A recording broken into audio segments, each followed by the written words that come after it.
आप हैं वर्धन क्लासेस में और आज का टॉपिक है हाइड्रोकार्बन। और हाइड्रोकार्बन में हम लोग स्पेशली अल्केन के बारे में आज जानकारी इकट्ठा करेंगे। देखते हैं क्या है। सिंपली अगर हम लोग हाइड्रो कार्बन को देखें तो वैसा कार्बन जिसके साथ हाइड्रोजन मिक्स होकर के कंपाउंड का फॉर्मेशन कराएगा। एग्जांपल के लिए अगर हम देखें तो जैसे CH4, ठीक है, और भी एग्जांपल इसके बन सकते हैं। फिलहाल हम लोग इसके सिंपलर फॉर्मेट जो कि मीथेन कहलाता है, जिसको कि हम लोग कॉमनली गोबर गैस के नाम से जानते हैं, इसको हम लोग देखते हैं। अगर हम लोग कार्बन को देखें तो कार्बन का एटॉमिक नंबर होता है 6 और इसका कॉन्फ़िगरेशन हो जाएगा 1s2 2s2 2p2। ओवरऑल कितना कार्बन हुआ? 2 + 2 + 2 6। ये करेक्ट है। अब यहां पर ये जो 1s2 है ये बन गया आपका हीलियम, इसका स्टेबल कॉन्फ़िगरेशन। और इसके अलावा जो बचा यहां पर उसको हम लोग यहां पर जस्ट का तस उतार देते हैं, 2s2 और 2p2। अब ये 2s2 और 2p2 को अगर हम लोग गौर से देखें तो ये इसके ग्राउंड स्टेट को रिप्रेजेंट करता है। अगर हम इसमें हल्का सा एनर्जी दें तो ये इसको इसके एक्साइटेड स्टेट में ले आएगा और ये इलेक्ट्रॉन जंप कर जाएगा। क्यों भाई? तो बोलेंगे S के पास एक बॉक्स होता है जिसमें कि 2 इलेक्ट्रॉन था और उसको इस तरीका से रिप्रेजेंट किए थे, जबकि P के पास आपका 3 बॉक्स होता है जो कि 2 इलेक्ट्रॉन को कैरी किया होता है। जब हम इसको एक्साइटेड स्टेट में लाएं तो हीलियम का तो हीलियम ही रहा और ये 2s1 और 2p3 हो गया। अब आप देख सकते हैं कि यहां पर कुल मिलाकर के रिएक्शन के लिए 1 2 3 4 मतलब S Px Py और Pz ये सारा फॉर्मेट है जिसमें कि अब रिएक्शन आगे का परफॉर्म होगा। तो कहने का सेंस है कि भाई कार्बन के आउटर मोस्ट पर कितने इलेक्ट्रॉन तैयार हैं? तो 4 इलेक्ट्रॉन तैयार हैं। अब जैसा कि आप सब जानते हैं कि स्टेबिलिटी जो होता है वो 8 इलेक्ट्रॉन पर मिलता है। तो कार्बन के आउटर मोस्ट पे तो 4 है, तो इसको और कितना इलेक्ट्रॉन चाहिए? तो सिंपली हम लोग बोलेंगे कि भाई इसको 4 और इलेक्ट्रॉन का जरूरत है जिससे कि ये स्टेबल हो जाएगा। तो हम लोग सिंपली क्या करेंगे, अब इसको देखेंगे कि भाई किससे साथ ये इजीली रिएक्ट कर जाएगा। तो अब भाई यहां पर हम लोग को हाइड्रोजन मिल गया जो कि सबसे सिंपलर कंपाउंड या एलिमेंट है आपका, ठीक है। अब ये 1s1 कैरी किया क्योंकि एक ही इलेक्ट्रॉन इसके पास, तो इसके पास चूंकि एक इलेक्ट्रॉन है तो हम क्या बोलेंगे कि इसके पास बॉक्स में एक इलेक्ट्रॉन है। और स्टेबिलिटी का एक कहानी याद रखेगा, ये जो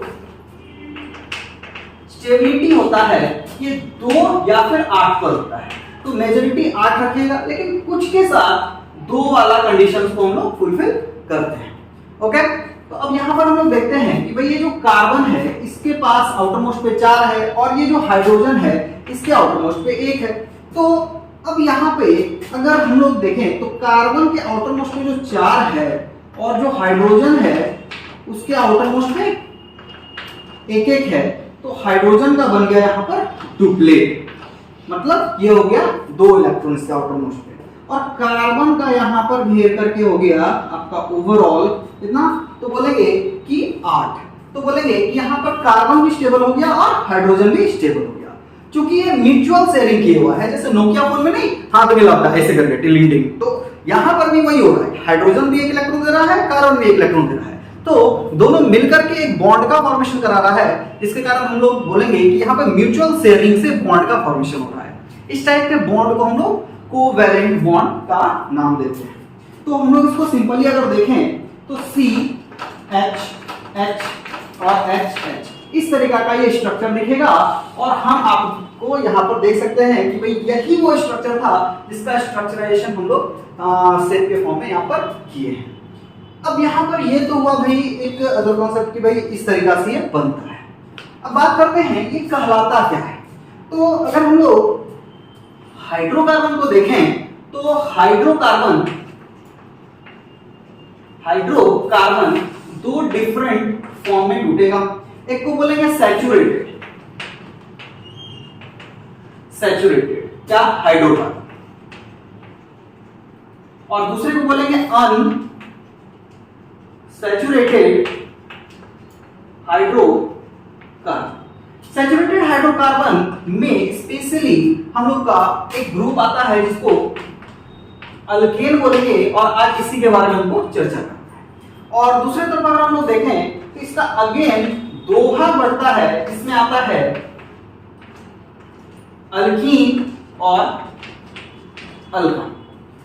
अगर हम लोग बात करें इसके जनरल फॉर्मूला की तो हम कहेंगे ये CnH2n प्लस 2 को रिप्रेजेंट करेगा। और अगर अल्कीन और अल्काइन की बात करें तो चलिए उसका भी फॉर्मूला लिख ही देते हैं, CnH2n माइनस ये हो गया अल्काइन। तो ये रहा सबका फॉर्मूला। अगर हम लोग सिर्फ अल्केन की बात करेंगे तो आइए देखते हैं अल्केन किस प्रकार हमारा फॉर्म करेगा। तो अल्केन को हम लोग देखें तो अगर हम लोग n का वैल्यू 1 ले ले और अल्केन का फॉर्मूला लिख दे CnH2n प्लस 2, तो n इक्वल टू 1 के फॉर्म में हम लोग C1H2 इंटू 1 प्लस 2, ये H बड़ा होगा और ये C भी बड़ा होगा, तो ये आपको C1 और H4 का कंडीशन दे देता है। अब C1H4 में 1 तो लिखाता है नहीं हर जगह, तो हम लोग उसको डायरेक्ट CH4 बोल देते हैं। तो अभी जस्ट आपने देखा था कि CH4 आपका कैसा बन गया था, इस प्रकार से आपका बन गया, है ना।